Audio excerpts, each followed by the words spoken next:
죽은 사람을 다시 만날 수 있는 식당이 있습니다. 고양이 식당으로 불리는 그곳에는 식당 이름처럼 귀여운 꼬마라는 이름의 고양이 한 마리가 반겨줍니다. 오늘의 소설 고양이 식당 시리즈입니다. 앞의 내용만 들었을 때 벌써 어떤 이야기일지 예측이 가능하죠. 전형적으로 팔릴 만한 이야기라고 느껴지기도 하고 소재 자체가 가볍게 독자의 관심을 끌어당기고 있습니다. 그렇지만 또 뻔한 이야기네 라고 하는 생각이 독자에게는 부정적으로 다가올 수 있습니다. 이렇듯 양날의 검과 같은 부분이 있는 소설입니다. 한국에서는 고양이 식당 추억을 요리합니다와 고양이 식당 행복을 요리합니다. 이렇게 두 편의 작품만 출판되었고 일본 현지에서는 9편의 시리즈가 출판되었습니다. 9편이나 나올 정도면 꽤나 독자층이 탄탄한 소설이 아닐까 싶네요.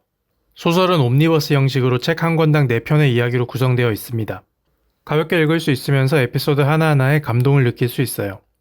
이야기의 주인공들은 저마다의 사연을 가지고 먼저 세상을 떠난 사람을 그리워합니다. 그러다가 고양이 식당에 가는 소문을 듣게 되죠. 이곳에 가면 죽은 사람을 다시 만날 수 있다는 이야기를 듣고 반신반의하며 이 식당을 찾은 사람들은 추억 밥상이라는 메뉴를 주문하게 됩니다. 일본에는 가게젠이라는 문화가 있다고 합니다. 가게젠에는 두 가지 의미가 있는데 하나는 부재 중인 사람을 위한 식사, 또 하나는 고인을 추모하기 위한 식사. 이 작품에서는 두 번째 의미로 사용하고 있습니다. 주인공들은 죽은 사람과의 추억이 있는 음식을 가게젠으로서 주문을 하는데 그 메뉴의 이름이 바로 추억 밥상입니다. 자신의 앞에 놓인 음식들에게서 과거의 맛을 느끼고 추억에 잠기는 순간 죽은 사람들의 모습이 멀리서 보이기 시작합니다.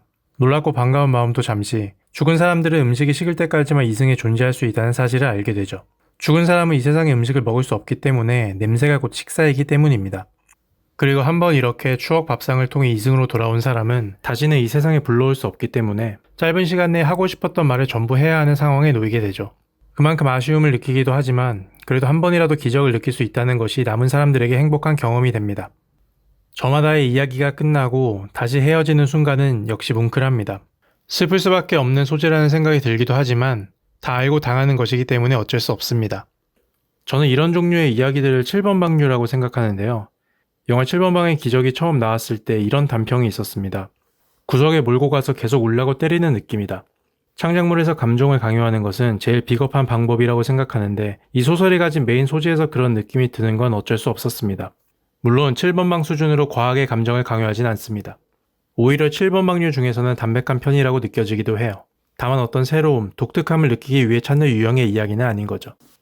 죽은 사람을 떠올리는 매개체가 음식이라는 것도 공감이 꽤 가는 부분이었습니다. 우리가 옛날이나 가족을 그리워할 때 집밥을 떠올리는 경우가 많은데 그 이유 중에 하나는 고유의 레시피 때문이라고 생각합니다. 같은 메뉴라도 저마다의 가정에서 만드는 법, 들어가는 재료들이 조금씩 다르기 때문에 고유의 맛을 가지고 있습니다. 그리고 맛이라는 것은 한번 기억되면 쉽게 잊혀지지 않기 때문에 어떤 사람이나 상황을 그리워할 때 꽤 많이 떠오르게 되죠. 소설에서는 그런 음식에 대한 부분을 캐치를 했고 특히 그 음식에 대한 묘사가 굉장히 세밀하기 때문에 주인공이 느끼는 감정에 대해서 조금 더 깊게 공감할 수 있었습니다. 추억밥상을 주문하는 주인공은 이야기별로 계속 바뀌지만 계속 등장하는 인물들이 있습니다. 이 고양이 식당의 주인인 후쿠치 가이와 알바생 니키 코토코를 비롯한 여러 주변 인물들입니다. 니키 코토코는 첫 에피소드의 주인공이기도 하고요. 추억밥상을 통해 기적을 경험한 뒤 식당에서 일을 하게 됩니다.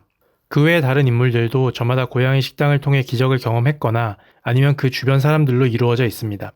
에피소드별로 인물이나 배경이 계속 바뀌면서 새로운 이야기를 읽는 느낌을 주지만 또 한편으로는 이렇게 계속 등장하는 인물들을 통해 같은 세계의 이야기라는 느낌을 주어 연속성을 주기도 합니다.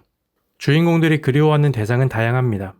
부모님, 자식, 친구, 연인, 부부, 심지어 직접적으로 깊은 인연이 없는 유명 가수를 부르기도 하고요. 하지만 모든 주인공들은 결국 공통적으로 위로를 받고 마음의 짐을 덜게 됩니다. 먼저 떠나보낸 사람에 대한 후회, 미련을 해소하기 때문이죠. 우리가 떠난 사람을 그리워하는 것은 더 이상 어떤 변화를 줄 수 없기 때문입니다. 유명한 판타지 소설인 드래곤 라자에서 이런 말이 나옵니다. 세상에서 가장 슬픈 사랑은 짝사랑이고 세상에서 가장 무서운 병은 상사병이다. 두 가지 모두 상대방과의 관계를 변화시킬 수 없기 때문이죠. 우리가 죽은 사람에 대한 감정이 깊게 남아있는 것도 이런 이유가 어느 정도 포함되어 있는 것이라고 생각을 합니다.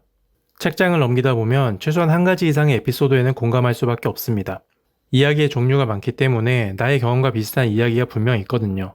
그런 에피소드를 읽을 때면 마음이 좀 더 울리게 됩니다. 그러면 이 소설을 읽음으로써 얻을 수 있는 감정적인 만족도는 높을 것입니다.